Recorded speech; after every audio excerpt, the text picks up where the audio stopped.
Assalamualaikum warahmatullahi wabarakatuh. Waalaikumsalam warahmatullahi wabarakatuh. Bismillahirrahmanirrahim. Alhamdulillahi rabbil alamin. Wassalatu wassalamu ala asyrafil anbiya'i wal mursalin, imamil muttaqin, sayyidil ghurril muhajjalin, sayyidina wa maulana Muhammadin wa ala alihi wa ashabihil mujahidin at-tahirin, amma ba'd. Saudara-saudara kaum muslimin rahimakumullah, di zaman Rasulullah sallallahu alaihi wasallam adalah seorang pemuda bernama Ikab bin Khalid. Ia seorang pemuda yang ganteng, sehat, tidak impoten, suka bergaul dengan wanita, suka pesta, dan memang ia orang kaya.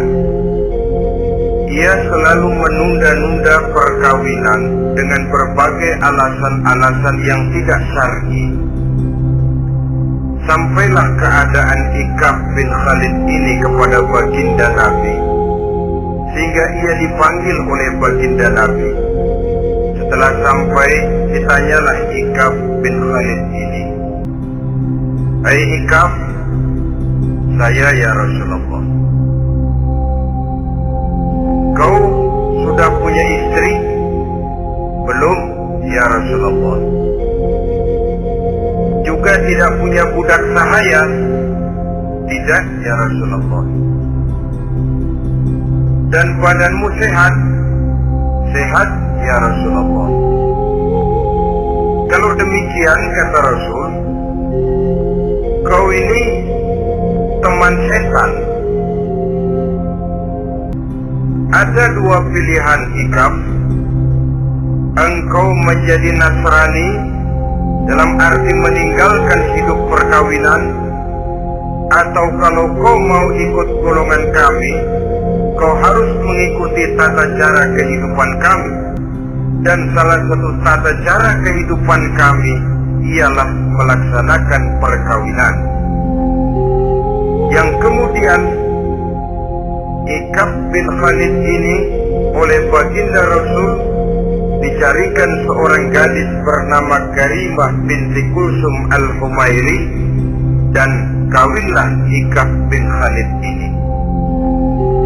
Dari riwayat singkat ini, saudara-saudara, Rasulullah sallallahu alaihi wasallam melihat bahwa kehidupan Ikab bin Khalid ini adalah kehidupan yang lazimnya barangkali di zaman sekarang dinamakan kehidupan dari orang-orang yang gemar melakukan free sex, alias samenleben, alias hidup bersama tanpa melakukan pernikahan. Ia sehat, ia kaya, dan ia suka bergaul dengan wanita, sehingga gaya hidup yang sedemikian ini dikecam oleh Rasulullah sallallahu alaihi wasallam.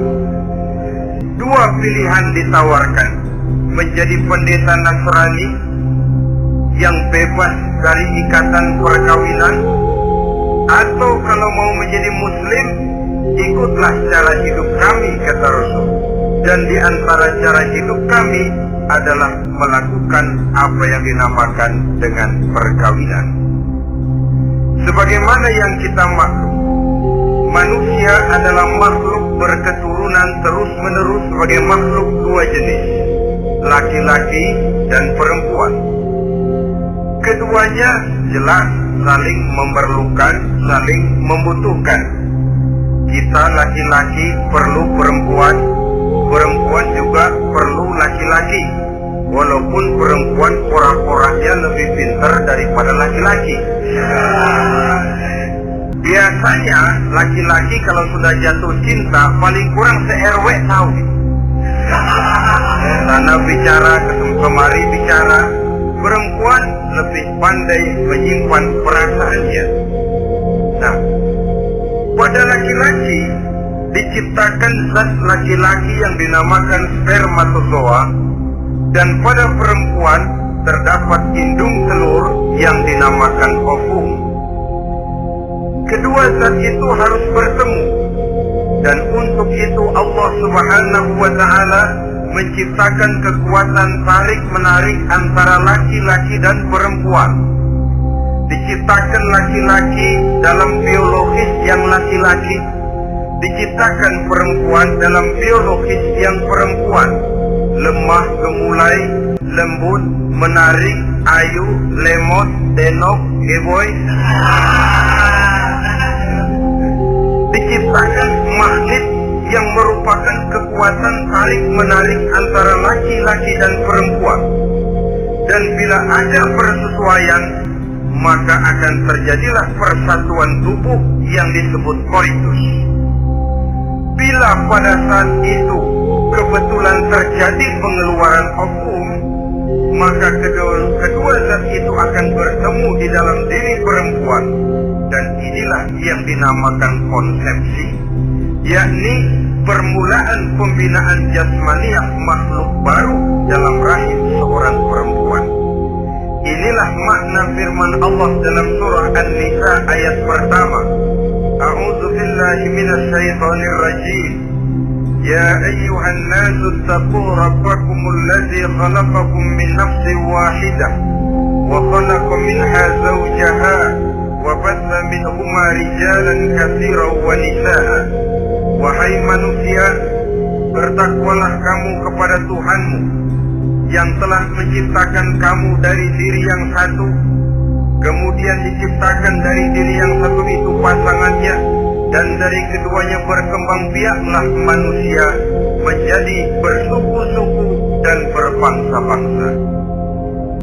Pada contoh lain, dari proses pembentukan jasmania makhluk manusia dalam rahim ini, Al-Baqarah 223 menjelaskan bahwa seorang laki-laki adalah seperti petani, seorang perempuan adalah seperti ladang.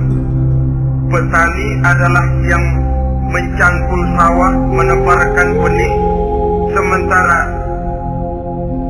ladang adalah tempat bersemayam benih-benih itu, tempat dia tumbuh dan berkembang, membawa manfaat bagi kehidupan ini.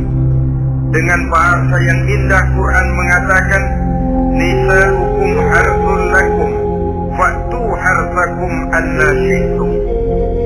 Istri-istrimu adalah laksana sawah ladang bagimu, maka cangkulah, datangilah sawah ladangmu menurut cara yang kamu suka.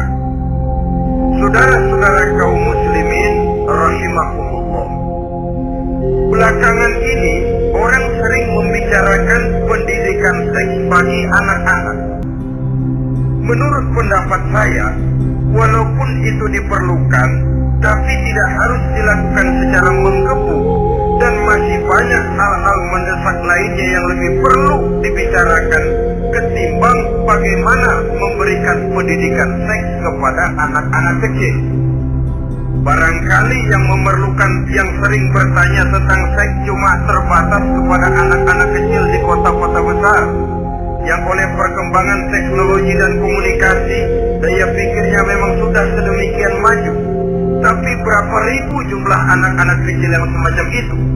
Selebihnya puluhan juta anak-anak kecil yang tinggal di daerah-daerah terpencil, di provinsi-provinsi lain di luar keramaian, yang sama sekali belum perlu untuk hal-hal yang semacam itu.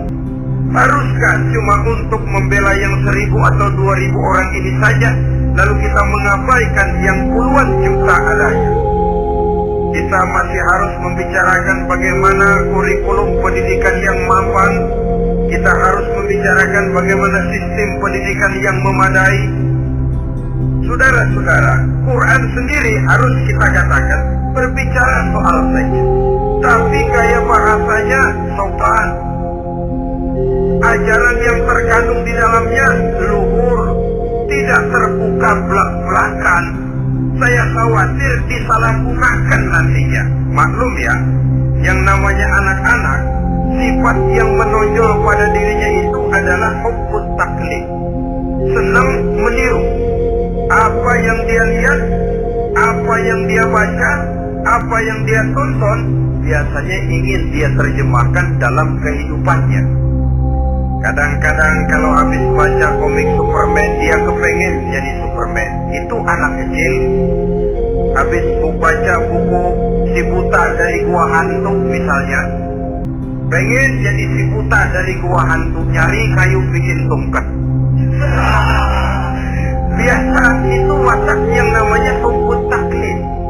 Sekarang kalau kepada anak-anak semacam itu sudah diberikan pendidikan seks, saya khawatir kadang-kadang tidak dididik saja sudah lancar kok. Apalagi kalau sampai dilakukan pendidikan, khawatir disalahgunakan. Saya katakan tadi, Quran juga misalnya Al-Baqarah 223 ini bicara soal seks, tapi sudah lihat gaya bahasanya. Nisa'ukum harsun lakum fa'tu harsakum anna syi'tum. Istrimu adalah sawah ladangmu, cangkulah sawah ladangmu menurut cara yang kamu suka. Mau cangkul sambil mundur juga boleh.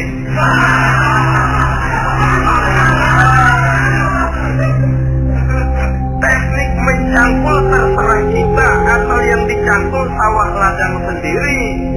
Jangan sawah ladang orang lain dipaculit marah yang punya. Kita lihat di sini betapa dalam gaya bahasa yang sopan Al-Quran berbicara soal ini. Saudara-saudara kaum muslimin rahimakumullah, kesenangan melakukan hubungan seksual digerakkan oleh satu energi, oleh satu kekuatan dalam diri manusia yang dinamakan insting seksual atau libido. Dan libido merupakan energi yang terbesar dalam tubuh manusia. Ini harus disalurkan. Kalau tidak, bahaya. Saudara tahu bahaya itu lebih bahaya dari yang bahaya. Pakai tasdid ya, bahaya. Insting seksual apabila tidak disalurkan bisa menimbulkan berbagai macam gejala-gejala yang bisa mengganggu kesehatan diri atau mengganggu lingkungan. Nah, Islam tahu itu. Islam pun tidak ingin menghilangkan nafsu. Islam memberikan legitimasi penyaluran libido, penyaluran insting seksual melalui pintu yang disebut nikah. Dan dengan demikian, nikah merupakan pintu legitimasi untuk manusia di dalam ia menyalurkan insting seksualnya atau libidonya atau kecenderungan untuk melakukan hubungan seksual. Tetapi saudara-saudara, oleh karena yang dinamakan nikah tidak cuma berisi hubungan seksual, tapi juga berisi tanggung jawab dan kewajiban, berisi hak dan pengertian, berisi ketenangan dan sebagainya, maka orang pada umumnya biasanya ingin mencari resiko yang lebih ringan. Hubungan seksnya mau, nikahnya ogah. Sebab apa? Karena nikah itu tidak cuma merupakan hubungan seksual saja. Ya, ia harus berisi tanggung jawab. Ya, ia berisi hak dan kewajiban. Ya, ia berisi pengertian. Ya, ia berisi penyantunan sandang pangan, perlindungan, dan lain sebagainya. Orang lalu mengambil jalan pintas, sehingga terjadilah kecenderungan gaya hidup yang disebut Samen Leven, yang berangkat dari freedom untuk kemudian mengarah kepada free sex, hidup bersama tanpa diikat dengan tali pernikahan. Akhirnya apa? Kalau dirasakan cocok, ya terus. Kalau nggak cocok, ya bubar. Tidak tidak ada satu ikatan spiritual. Kalau demikian halnya, maka manusia belum terlalu jauh nilainya daripada makhluk bernama binatang, yang penyaluran insting seksualnya tidak perlu diikat dengan pintu yang bernama nikah. Orang ingin mengambil jalan pintas, potong kompas, mau enak lalu tidak mau resiko. Hubungan seksualnya mau, tapi kemudian pernikahannya tidak mau. Akibatnya pada satu segi prostitusi, saudara tahu prostitusi, pelacuran, meningkat.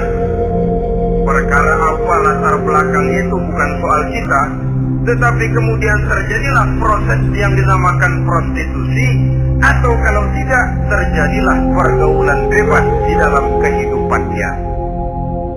Saudara-saudara kaum muslimin rahimakumullah, Islam pada hakikatnya memberikan alternatif, sehingga Nabi mengajarkan dalam satu hadis, ya ma'syarus sabab, wahai para pemuda, man istata'a minkumul ba'at, barang siapa di antara kamu mampu memberi nafkah. Ba'at di sini diartikan nafkah. Nafkah apa? Nafkah zahir, nafkah batin. Itu arti ba'at. Hai para pemuda, siapa di antara kamu yang sudah sanggup memberikan nafkah, baik zahir maupun batin, hendaklah dia melakukan perkawinan. Jangan lupa ini, manis tato'a minkumul ba'at, yang mampu memberikan nafkah baik zahir maupun batin, hendaklah dia melakukan perkawinan. Kadang-kadang ada juga anak muda nekat banget, main berulung aja, nggak nengok kiri, nggak nengok kanan, tidak memahami yang namanya ba'at.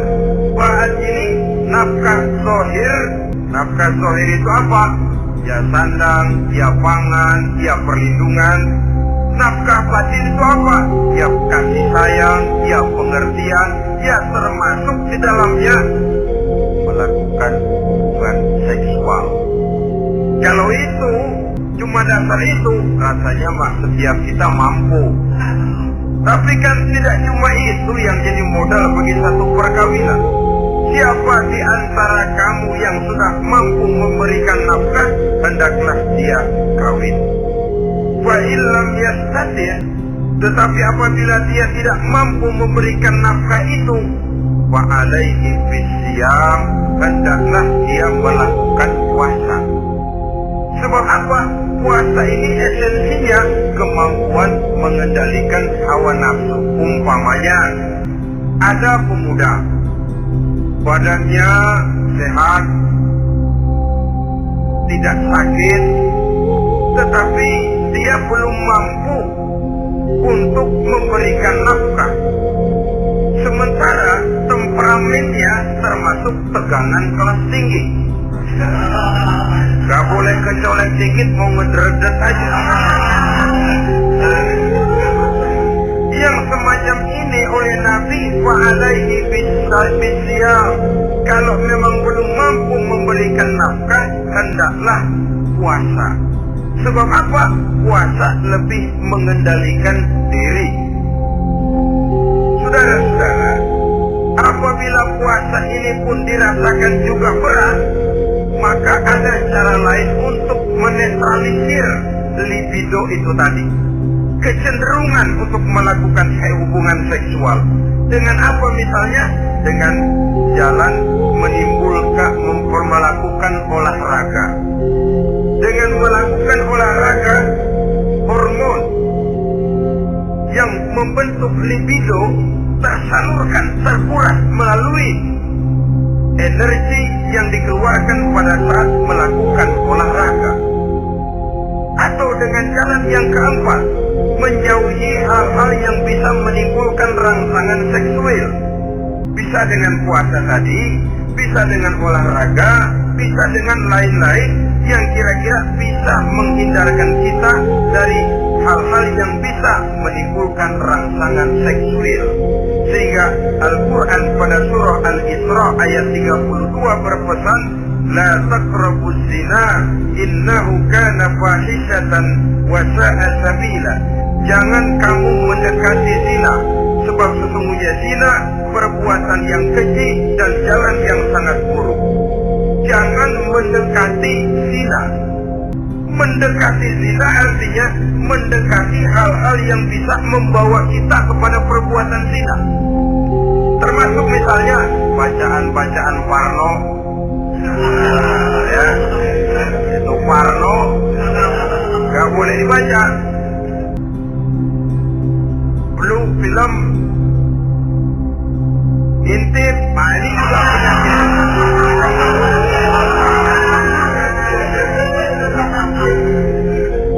Itu termasuk dalam larangan la taqrabuz zina. Jangan kamu mendekati hal-hal yang bisa menyebabkan kamu jatuh kepada zina. Kalau itu didekati, besar kemungkinan kita akan terperosok ke dalamnya.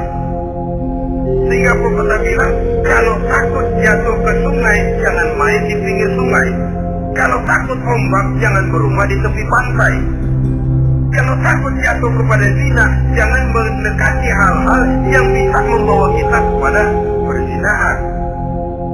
Nah, saya merasa prihatin bahwa dimanapun di dunia ini, modernisasi, kemajuan sering membawa proses pergeseran nilai. Cepatnya arus komunikasi. Apa yang terjadi di Amerika hari ini bisa kita tahu hari ini. Apa yang terjadi di Eropa hari ini bisa kita saksikan hari ini. Proses komunikasi yang sedemikian canggih membawa dampak proses pergeseran nilai dalam diri dan kehidupan manusia. Akibatnya, dia banyak tahu, dia banyak melihat, dia banyak mendengar. Kalau dia tidak punya filter, dia akan mudah terhanyut oleh nilai-nilai yang menggeser dia dari tuntunan ajaran agamanya. Maka dengan demikian saudara-saudara, Islam memberikan legitimasi terhadap penyaluran insting seksual melalui pintu yang disebut nikah. Dan Islam mencela apa yang disebut samenleben, free love atau free sex alias hidup bersama tanpa melakukan pernikahan. Apa yang akan terjadi dalam kehidupan ini apabila manusia bergaul sebebas-bebasnya tanpa terikat lagi oleh norma dan kaidah kehidupan beragama? Sudah cukup banyak korban bergelimpangan dari arus yang namanya pergaulan bebas dengan dalih new morality, kebudayaan moral baru yang terlepas dari bimbingan kehidupan beragama. Saudara-saudara kaum muslimin rahimakumullah, dulu zaman kakek kita itu kalau pacaran, saudara-saudara, biasanya yang laki di luar, yang perempuan di dalam. Paling-paling pagar dibolongin. Ya, orang dulu itu kan rumahnya pakai pagar toh. Kalau sudah pagar itu bolong, yang laki masukkan jarinya ke pagar. Nanti dipegang jari itu oleh tangan si perempuan dari dalam. Cuma beradu tangan doang. Endahnya bukan main.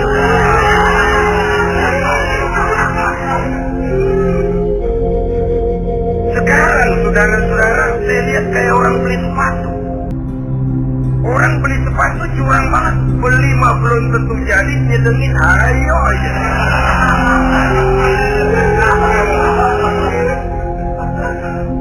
Iyalah, kalau sepatu barangkali disedengin sehingga ada bekasnya. Kalau anak orang disedengin, Allahu Akbar. Ya sedang sih sedang.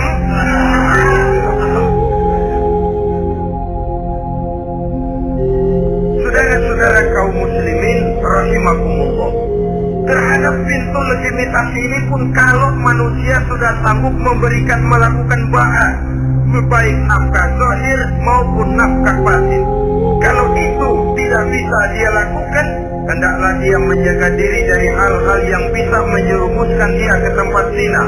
Bisa dengan puasa, bisa dengan memperbanyak olahraga, bisa dengan menggiatkan belajar, study club, diskusi. Ada pepatah mengatakan 3 hal yang bisa membawa kerusakan. 3 kosong. Kosong iman, kosong kantong, kosong perut. 3 kosong ini yang sering membawa kerusakan dalam diri manusia. Pertama, kosong iman. Yang kedua, kosong kantong. Yang ketiga, kosong perut. Ketiga kosong ini kalau sampai kumpul pada diri kita 3-0, berapa yang ukurnya? Sering kalah kita. Kosong iman, kosong kantong, kosong perut. Maka motif dari berbagai macam kejahatan umumnya karena 3 kosong ini. Orang bisa jatuh ke tempat zina, bisa jatuh kepada korupsi, bisa jatuh kepada perampokan, pencurian, dan berbagai macam perbuatan negatif. Pertama, kosong iman. Kalau sudah kosong iman, ini kosong yang paling berbahaya. Dia tidak ada lagi yang ditakuti. Polisi, apa selamanya polisi mau nongkrongin ini. Kalau sudah kosong iman, ini sudah tidak ada lagi norma yang diindahkannya. Yang kedua, kosong kantong. Orang kalau kosong kantong, mudah gelap mata. Bawaannya udah was-was uringan. Kosong kantong. Yang ketiga, kosong perut. Kosong perut ini lapar, kemiskinan maksudnya, bisa membuat orang jadi jahat, bisa membuat orang menjadi pelacur, bisa membuat orang jadi koruptor, bisa membuat orang jadi penjahat. Itu motifnya karena kosong perut. Dari 3 kosong ini yang paling berbahaya sesungguhnya kalau orang sudah mengalami kosong iman. Perut kosong, kantong kosong, tapi iman penuh, masih ada rem. Kantong kosong, perut kosong, iman kosong juga, jebol, bablas sudah. Tidak ada rem lagi dalam kehidupannya.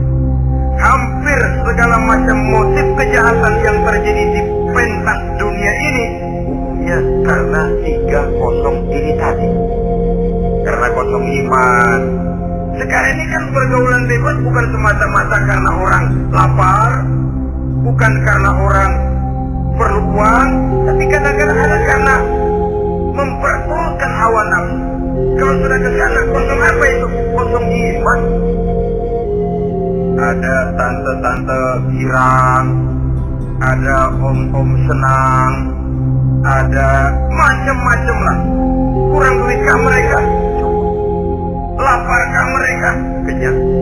Apa yang kosong? Kantong penuh, perut penuh, iman yang kosong. Maka terjadilah proses yang namanya penyimpangan seksual dari pintu legitimasi yang sudah diberikan oleh agama tadi. Kadang-kadang iman juga tertekan karena perut, persoalan ekonomi, atau karena memang kosong daripada kesibukan lain. Kosong kantong, motivasi ekonomi, ini seluruhnya bisa menjadi motivasi utama dari terjadinya berbagai macam penyimpangan. Karenanya Islam memberikan pintu legitimasi lewat jalan yang disebut nikah. Sehingga Nabi mengajarkan, hai para pemuda, siapa di antara kamu yang sudah mampu memberikan nafkah baik zahir maupun batin, hendaklah dia melakukan perkawinan. Sebab sesungguhnya perkawinan lebih memelihara pandangan, lebih memelihara kehormatan diri. Dari segi pandangan lebih terpelihara, dari segi kehormatan diri juga lebih terpelihara. Diberikan legitimasi lewat pintu yang halal bernama nikah. Kalau sudah didapat dengan cara yang halal, menikmatinya pun enak. Tetapi sesuatu yang didapat dengan jalan haram, menikmatinya pun gak enak, saudara-saudara. Celingak-celinguk. Contoh yang paling dekat, kucing aja kucing. Kucing ya, kalau memang ikan boleh nyolong dia curi di dapur ikan itu. Makannya nggak tenang dia. Matanya rata plotos. Ada kaleng jatuh, lari kencang benar dia. Rupanya kucing sendiri tahu kalau yang dia makan itu barang curian. Tapi kalau ikan kita yang kasih itu ikan, kucing gledek bunyi anteng aja dia. Kenapa? Dia tahu benar ikan yang dia makan itu ikan yang didapat dari pemberian orang, resmi, formal, sah. Begitu juga hubungan seksual ini. Kalau resmi diikat dengan tali pernikahan, orang tenang-tenang saja. Tenang, aman, ayem, tentram. Tapi kalau yang nyolong-nyolong lihat tidak, telah dibopon pisang. Mana nyamuk gede-gede banget, rusak, rusuk. Ansip lewat campur dia. Padahal ansip malah lagi ronda. Tapi ada semacam perasaan bahwa ini belum waktunya. Itu yang tidak bisa mendatangkan ketenangan dalam menikmati hubungan seksual itu tadi.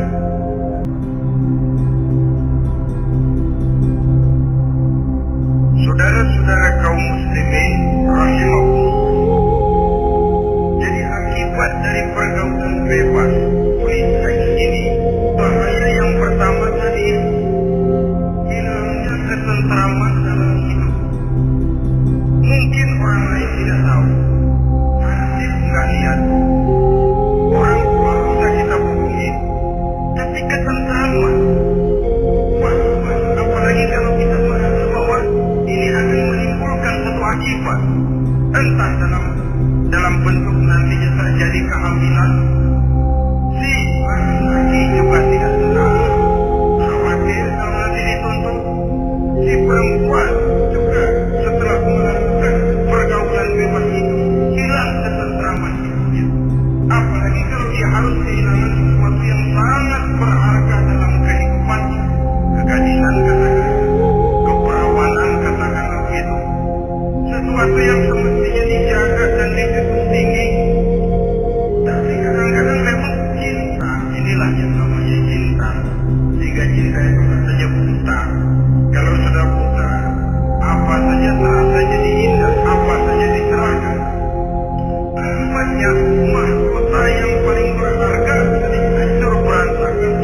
bayi.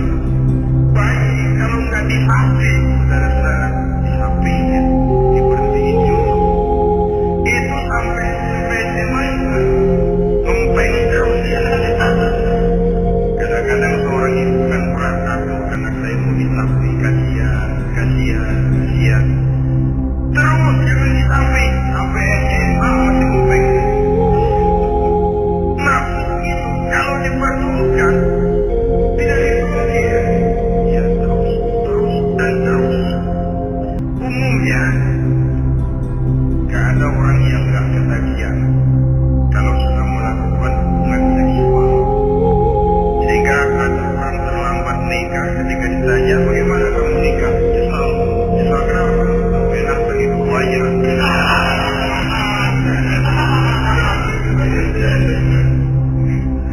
Nah, sekarang kecanduan terhadap hubungan seksual ini akan membawa dampak. Pertama, dia lari ke tempat prostitusi kalau ada uang. Andai kata dia kaya, ini jelas mengganggu ekonomi rumah tangganya, setidaknya ekonomi keluarganya. Kalau dia sudah termasuk orang kaya, dia bisa melakukan perbuatan negatif.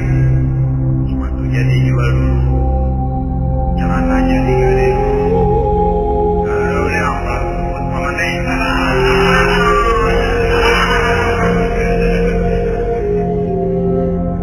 itu sudah mengarah kepada ekonomi. Belum lagi penyakit yang kelima, bahwa free sex ini bisa membawa kehancuran karier. Saudara lihat, walaupun tidak karena free sex itu sepenuhnya, tapi pengaruhnya. Konon Julius Caesar yang begitu gagah perkasa, takluk dan bahkan kusut di bawah kaki Cleopatra. Konon Napoleon Bonaparte, singa daratan Eropa, luas kekuasaannya, besar tentaranya, dia tunduk di bawah kaki Margaret Yesufit. Bahkan konon Adolf Hitler yang begitu luar biasa cuma tunduk kepada Eva Braun. Baiklah, sejarah masa lalu yang sekarang yang kita alami sekarang. Betapa seorang senator seperti Gary Hart, calon presiden unggulan di Amerika, brilian, jenius, cerdas, diunggulkan, masih muda. Betapa calon presiden ini harus mundur dan hancur karir politiknya cuma karena skandalnya dengan seorang hostess bernama Donna Rice. Ini Amerika loh, di satu negara yang konon katanya menganut liberalisme, tapi begitu tingginya dijunjung nilai-nilai moral. Kalau dia terlibat begitu, bagaimana kalau dia jadi presiden lagi? Bahkan paling belakang saudara John Tower yang oleh Presiden Bush dicalonkan menjadi menteri pertahanan, terpaksa ditolak oleh Senat. Oleh karena skandalnya, ya dengan minuman keras, ya dengan wanita. Saya katakan lagi, ini negara yang dikatakan kita tulis sebagai negara liberal, di negara yang menganut undang punya pergaulan bebas dan nilai moral dituntut sedemikian rupa, sehingga seorang bisa mengundurkan diri dari calon presiden karena terlibat skandal. Di Inggris pernah juga kejadian, di Italia pernah juga kejadian, seorang perdana menteri terlibat skandal dengan seorang pramugari pesawat udara, sampai kemudian dia dan seluruh kabinetnya membubarkan diri. Kehancuran kalian, karena bagaimanapun lemahnya wanita, perempuan sekalipun lemah, saudara-saudara, lelaki yang begitu gede jadi badan perempuan, saudara-saudara. Seseorang bisa bangkit ke panggung sejarah memegang peran dari yang tidak pernah diperhitungkan, bisa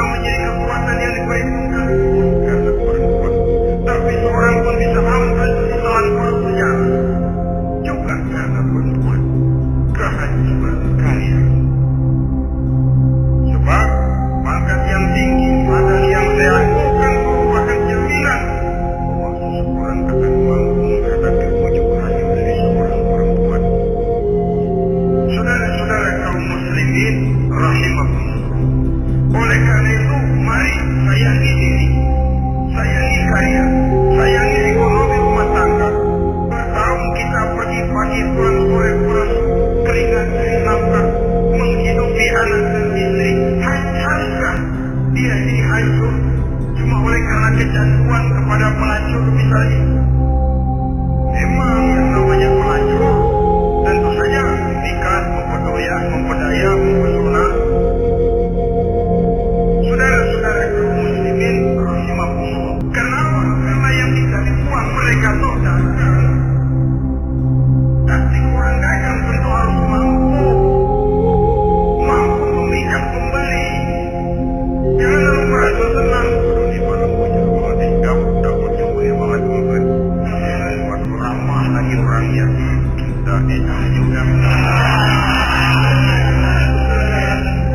Ya wajar saja namanya orang dagang. Sehingga orang-orang tua dulu punya pepatah, kalau Anda termasuk orang yang jarang senyum, jangan jadi pedagang. Pedagang maju dulu, siapa yang betah beli. Itu kan termasuk psikologi of salesman. Memang caranya orang dagang yang macam itu. Dia membujuk, dia merayu, dia memperdaya, dia mempesona. Ya, kita tuh kerayuannya sulit untuk bangkit kembali. Karena itu, jangan dibiarkan. Yang sudah terlanjur, tidak ada terlambat untuk menarik diri. Adalah lebih baik kita gila dulu baru benar, daripada benar dulu baru jadi orang gila. Kalau orang gila mau benar, ini gampang ngaturnya. Tapi sudah benar, lalu gila. Inilah repot saudara-saudara, dibilangin apa-apa dia pernah jadi orang benar. Lebih baik kita memulai hidup ini dengan lembaran kelabu. Kalau pada akhirnya kita bisa mengganti dengan lembaran-lembaran putih, daripada kita mulai dengan lembaran putih kalau akhirnya jadi kelabu. Yang paling baik tentu di sejak lembaran pertama sampai kepada lembaran terakhirnya. Saudara-saudara kaum muslimin rahimakumullah. Selain zina, apa penyimpangan seksual itu? Ya, penyimpangan yang umum yang tidak dilakukan oleh sepasang suami istri dinamakanlah dia dengan zina. Tapi kadang orang mencari jalan lain untuk menyalurkan insting seksualnya itu. Ada misalnya dia puasa kedoyan, udah seharian nggak makan, capek. Olahraga, dan suka olahraga. Sementara tegangannya tegangan tinggi. Baca buku yang parno, senang. Kalau ngomong selalu yang jerempet-jerempet. Akibatnya apa? Dia puasa tidak, olahraga tidak.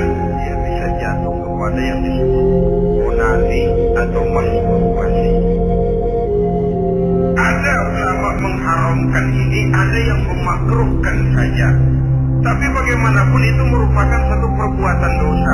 Sungguh pun oleh ilmu kedokteran tidak dipandang sebagai sesuatu yang membahayakan barangkali. Tapi pada umumnya lalu lahir rasa minder, rasa rendah diri, dan masturbasi atau onani itu termasuk zina tangan. Walaupun dosanya tidak sebesar zina biasa, namun jangan lupa mata bisa zina mata yang memandang sesuatu yang haram. Tangan bisa zina tangan termasuk onani. Hidung bisa zina hidung, saudara lebih tahulah. Ini termasuk jenis penyimpangan. Atau kemudian ada lagi jenis lain, seseorang yang menyalurkan insting seksualnya kepada makhluk sejenisnya, laki-laki kepada laki-laki. Itu yang kita kenal dengan istilah homoseksual. Itu bukan barang baru itu. Di zaman Nabi Lut itu sudah terjadi dan mereka dikutuk oleh Allah Subhanahu wa Ta'ala. Homoseksual itu termasuk dosa besar. Sekarang ini orang malah menuntut dilindungi haknya, sehingga kaum gay di Amerika itu pernah demonstrasi menuntut perlindungan hak. Bahkan mereka sudah tidak perlu sembunyi-sembunyi lagi. Bahkan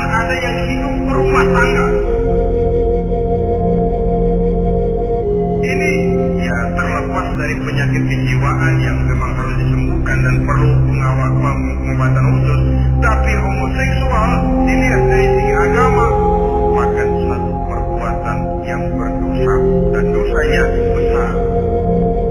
Atau perempuan dengan perempuan, itu yang kita kenal dengan istilah lesbian.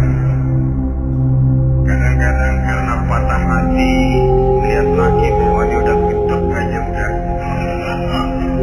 Tadinya kebangatan di Kumbali, kebangatan percaya penuh, habis rayuan 17 lapangan keluar semua. Akhirnya dia berhadapan dengan kenyataan yang membuat dia kecewa. Orang kan benci kepada laki-laki, ada yang bersimpati sesama jenisnya, terjadilah pergaulan intim sama perempuan. Itu yang kita kenal dengan istilah lesbian, dan itu pun merupakan penyimpangan yang juga berdosa pelakunya. Dua, ada penyimpangan lain yang disebut eksibisionis. Apa itu? Seseorang memperoleh kepuasan seksual apabila dia memamerkan, munjuk-munjukin. Ini termasuk penyakit kejiwaan, penyakit pameran. Memamerkan auratnya kepada orang lain, di situ dia merasakan suatu kepuasan. Jangankan memamerkan ya dalam artian memperlihatkan, melihat begitu saja sudah bukan perbuatan yang baik, apalagi sampai memamerkan. Kemudian juga termasuk penyimpangan yang apa lagi? Apa yang dinamakan dengan masochisme. Apa dia?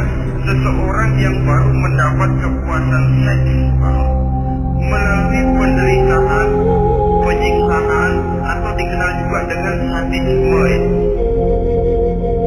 Melakukan hubungan seksual melalui penyiksaan, penghinaan, penderitaan. Di sana dia merasakan ada kepuasan seksual. Ini merupakan penyimpangan yang berbahaya. Sudah hubungan seksualnya di luar pernikahan berbahaya dan berdosa besar, membuat orang lain menderita dan sakit, itu juga merupakan suatu perbuatan dosa. Kemudian yang kelima, apa yang disebut dengan pedofilia. Belakangan ini kita sering baca surat kabar atau majalah, ada orang tua berhubungan dengan anak kandungnya sendiri. Inna lillahi wa inna ilaihi raji'un. Ini bapak moyangnya dosa. Sudah tidaknya dosa dilakukan kepada anak kandung sendiri. Bahkan pernah 2 orang anak kandungnya masih SMP digarap sekaligus oleh bapak kandungnya sendiri. La haula wala quwwata illa billah. Sudah kayak apa hati orang tua? Anaknya sendiri, bapak moyangnya dosa. Penyimpangan seksual sampai hati seorang bapak bergaul dengan mempergauli, bahkan kalau mempergauli barangkali sedikit memperkosa anaknya sendiri, anak kandungnya yang dilahirkan oleh istrinya. Itu yang dia ambil. Saudara-saudara kaum muslimin rahimakumullah, begitulah memang makin maju zaman, makin canggih teknologi, makin canggih juga kriminalitas di dalam dunia ini. Namun seperti kita maklum, polisi punya satu teori. Kejahatan bisa terjadi karena 2 faktor yang dinamakan faktor N dan K, niat dan kesempatan. Niat ada, kesempatan tidak ada, sulit untuk berbuat jahat. Kesempatan ada, niat tidak ada, tidak jadi orang berbuat jahat. Tapi di antara 2 faktor ini, yang paling utama sesungguhnya adalah faktor N, faktor niat.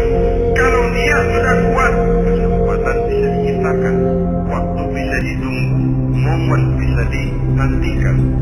Tapi kalau niat yang tidak ada, bagaimanapun banyak kesempatan, kita tidak akan mungkin untuk bisa melakukan kejahatan karena faktor niat itu yang tidak ada. Oleh karena itu agama mengajarkan, ala inna fil jasadi mudghah, idza salahat salahal jasadu kullu, wa idza fasadat fasada al jasadu kullu, ala wa hiya Lukman, ketahuilah bahwa dalam tubuh manusia ada segumpal daging. Jikalau daging itu baik, seluruh tubuh akan menjadi baik. Jikalau daging itu rusak, seluruh tubuh akan menjadi rusak. Ala wahiyal qalbu, ketahuilah bahwa daging itu tidak lain adalah hati. Jadi kalau tubuh manusia ibarat satu kerajaan besar, yang menjadi raja adalah hati. Seluruh anggota badan yang lain merupakan prajurit yang hanya tunduk kepada komando sang hati. Bila hati baik, seluruh anggota tubuh dan panca indera akan menjadi baik. Tapi bila hati rusak, maka seluruh anggota tubuh akan melakukan kerusakan.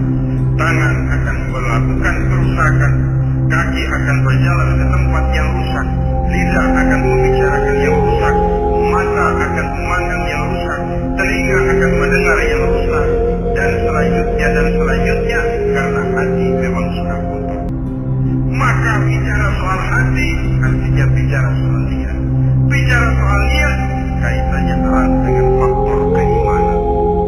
Oleh karena itu, di tengah kemajuan zaman, kesempatan bisa diciptakan.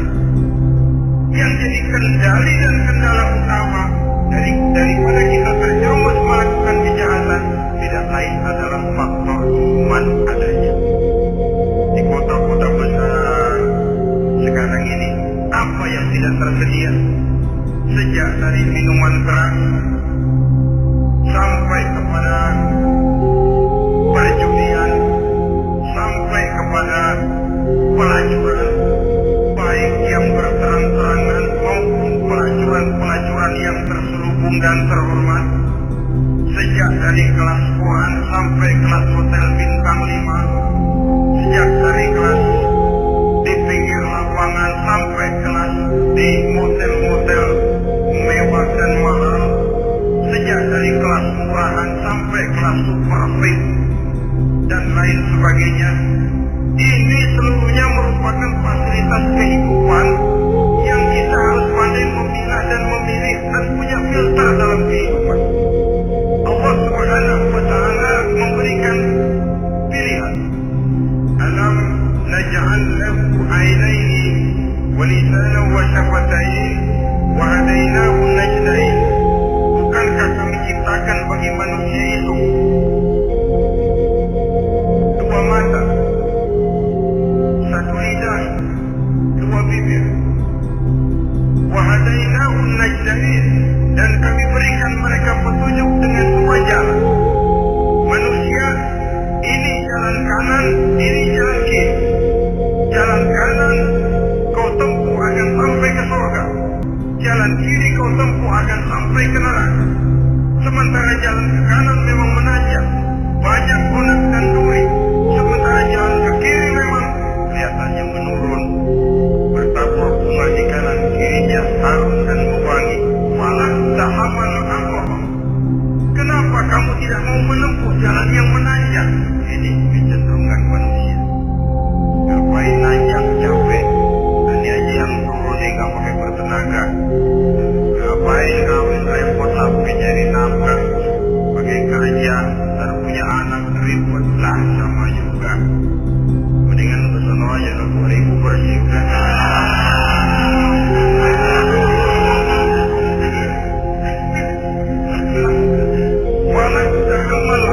Mengapa kamu tidak mau menempuh jalan yang nampaknya menanjak ini?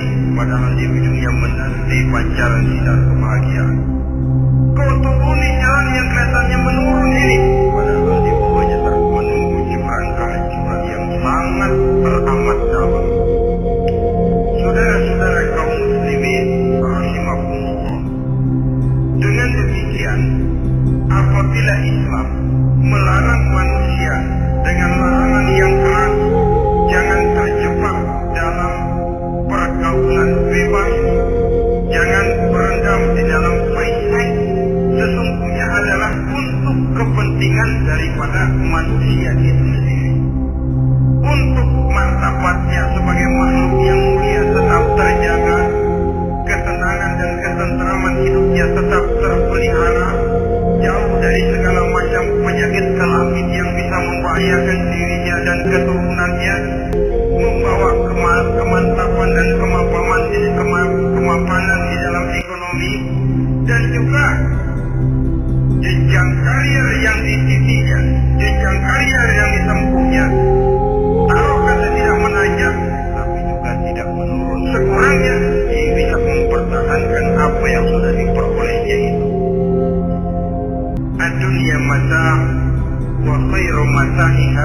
mar'atus salihah.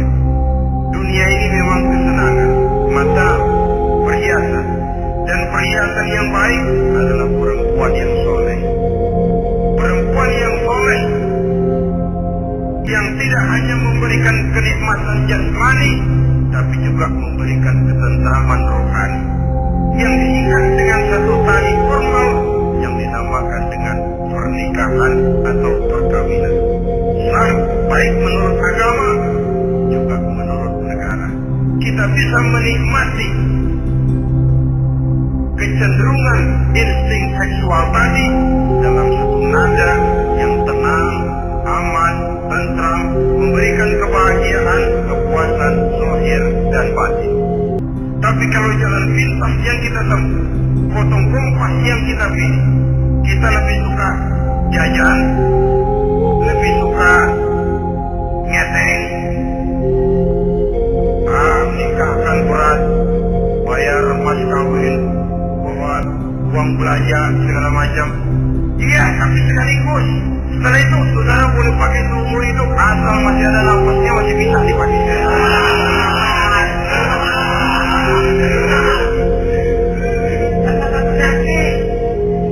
Apabila potong kompas tadi, jajan yang kita tempuh kelihatannya memang ringan, 2.000, ya mendingan dikit 5-10.000. Atau kalau sudah klasik bisa ratusan bahkan jutaan sekali, 2 kali, 3 kali. Kalau dihitung-hitung, bangkrut nggak karu-karuan kita. Maka agama ini diturunkan untuk kepentingan manusia guna membawa kebahagiaan hidup sejak dari dunia sampai ke akhirat. Kepada adik-adik remaja, para pemuda, jika sudah mampu memberikan nafkah, laksanakanlah pernikahan atau perkawinan. Jika belum mampu, maka jauhilah hal-hal yang dapat menimbulkan rangsangan seksual. Boleh dengan jalan berpuasa, memperbanyak olahraga, menggiatkan studi klub, diskusi dan sebagainya, sehingga kita selamat dari arus pergaulan bebas yang akan merendahkan martabat kita sebagai manusia. Inilah yang kita bicarakan pada pertemuan kali ini. Terima kasih atas segala perhatian. Mohon maaf atas segala kekurangan. Usikum wa nafsi bitaqwallah.